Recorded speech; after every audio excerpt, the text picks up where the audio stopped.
Hey, what's up guys? So in this video, we will see how to turn off passcode on any iPhone. Now, if you want to turn off the passcode on your iPhone, just open settings, then tap on Face ID and passcode. Now just enter your lock screen passcode, and from here you will find the option of turn off passcode. Now just tap on it to turn off the passcode. Now sometimes the turn off passcode option is grayed out. To fix this issue, just tap on Reset Face ID. Now currently Face ID is not set up on this iPhone, but if you have set up Face ID on your iPhone, the option to reset your Face ID will appear right here. Just tap on it, and after you remove your Face ID, the turn off passcode option will not be grayed out. Just tap on it and select turn off.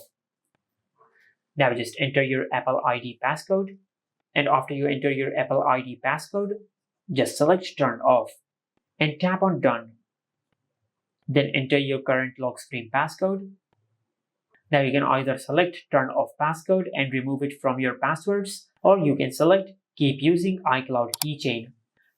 Now I will select keep using iCloud keychain, and once you do that, you will turn off the passcode on your iPhone.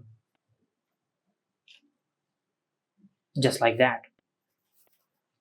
And this is how you can turn off the passcode on any iPhone. Make sure to like, comment, and subscribe. Thank you for watching.